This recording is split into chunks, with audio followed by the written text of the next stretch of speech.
Yeah.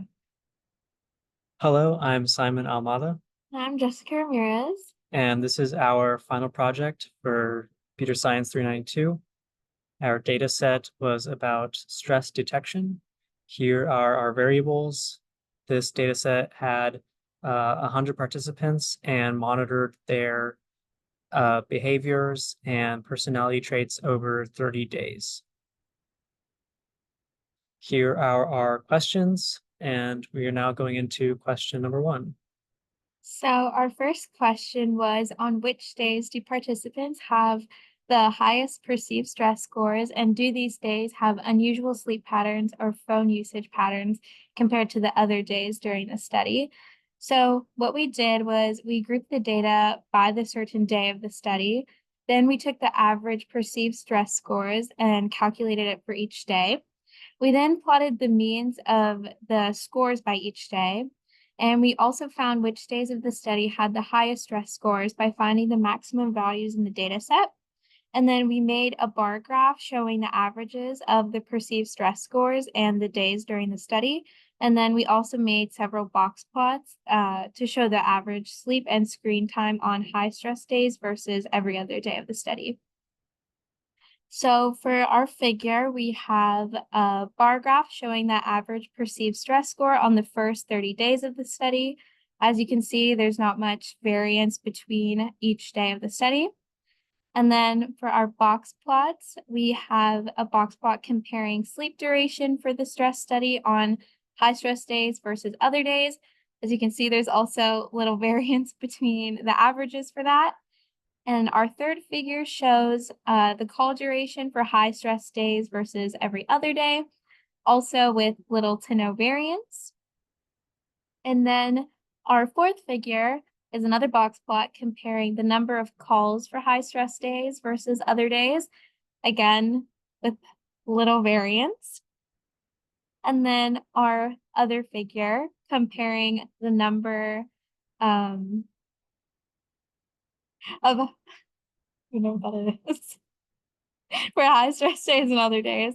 Again, little to no variance. And then at the bottom, we have a comparison of the averages on high stress days about sleep and phone usage and other days for their average sleep and phone usage. And as you can see here, there's little variance in high stress days versus every other day. And then for our second question, we had looking at the coefficients, which personality traits had the strongest correlation with stress score. So first, the independent variables, that being openness, conscientiousness, extroversion, agreeableness, and neuroticism, and the dependent variables being perceived stress scores were defined. And then the variables were all z-scored and fit to a linear regression model. And then a linear regression model was fit with the z-score data. And then we found the coefficients for each data of our independent variables. So our first figure is a table showing the relationship between stress scores, our dependent variable, and personality traits, our independent variable. And for our second figure, we have a graph showing the relationship between perceived stress score and personality traits. It's a little messy. There was kind of inconclusive data about that. And then for our other figure, we have a table showing the relationship between stress score, dependent variable, and personality trait, neuroticism, which had the highest coefficient value. Okay, so moving on to our third question, that was, do participants with similar personality traits, for example, high conscientiousness and low neuroticism, tend to be grouped together in clusters based on their daily activities like sleep duration, mobility radius, and phone usage? So in order to achieve this, we first prepared all the features by z-scoring and then tried out 4 different clustering algorithms to determine which one would be the best for the data. And that was determined to be the Gaussian mixture model based on the silhouette scores that were compared for each of the models. And after that, we created box plots to analyze the uh, personality traits of all the clusters to determine if there was any difference between the clusters.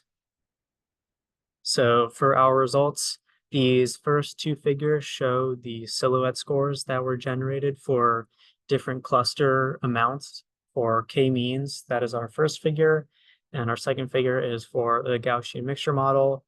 So as evident in these figures, the silhouette scores are very low, which means that neither of them did a very good job creating good clusters for any amount of clusters, really. We did choose GMM just because it had the highest silhouette score, even though still very low. And this is the dendrogram, figure 3, that was generated for hierarchical agglomerative clustering. And this was using the Euclidean distance metric and the Ward linkage. So as you can see, based on the dendrogram, very poor performance. The in-cluster variance is very high. As you can see, the lines at the bottom are quite long. And at the top, the clusters are not very separate at all. They're very close together, which indicates that the clusters created were not very good. And then for dbScan, this is a distance plot, which shows the distances of all the points. And the little line there showing the inflection point to try and determine which distance would be the best to use for dbScan. And after testing multiple distances and minimum cluster numbers, none of them would be able to create more than one cluster. It would always create one big cluster with a certain amount of noise. So neither dbScan or HAC were good to use for the clustering, and we did not compute any metrics like silhouette score for either of them because it's evident that they would be bad. And for our box plots, we did create box plots, but they were essentially all identical because the clusters for GMM, we chose 2 clusters, and the 2 clusters had very little difference between them. So the box plots didn't show any meaningful difference within the personality traits. They were essentially the same among both clusters. So it's evident that clustering our data does not yield any significant results. Now for question 4, when comparing a model using PCA on personality traits, sleep metrics, and phone usage to a model without, how much of a difference is there in the mean squared error when predicting the stress score? So in order to do this, we first had to fit a PCA model on all the features except the participant ID, the day, and the PSS score. That's what we were trying to predict. And the data was z-scored first, and any null values were first dropped.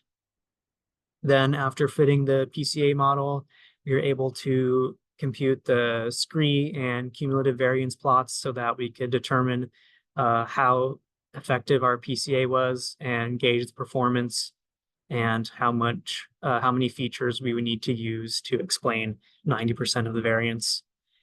Next, we created 2 linear regression models, one using the PCA and one without.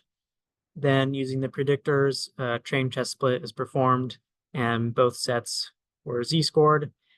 Then the PCA was applied to both the training and testing set.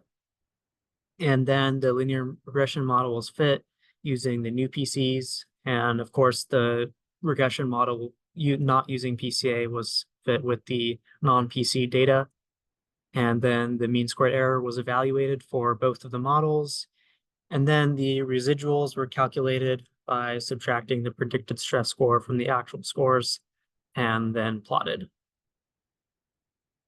So here are our plots for the PCA. As you can see in our SCREE plot, the predictors do not do a very good job at all of predicting the variance as a 0.065%. So that's very low. And this indicates that our data does not have virtually any correlation. So no predictors could be combined to create more efficient predictors in the PCA. And also in the cumulative variance plot, you can see that very little dimensionality reduction could be performed. Only about two features could be lost in order to still predict 90% of the variance, which is not very big. So it's obvious that PCA did not have a very big impact on our model. And here are the residuals. As you can see, first off, the linear regression model didn't do a good job at all of predicting the stress score. You can see the mean squared error was pretty much the same, which shows that PCA did not have much of an impact at all. And the residuals show that there's not much of an impact. They're about the same graph. And perhaps if we use a different model to predict stress score, we could have done better, like a tree-based model or a naive Bayes model. But it's evident that there's no linear relationship within the data because the linear regression model did not perform well at all. So in conclusion, our tests did not yield any significant results from the data.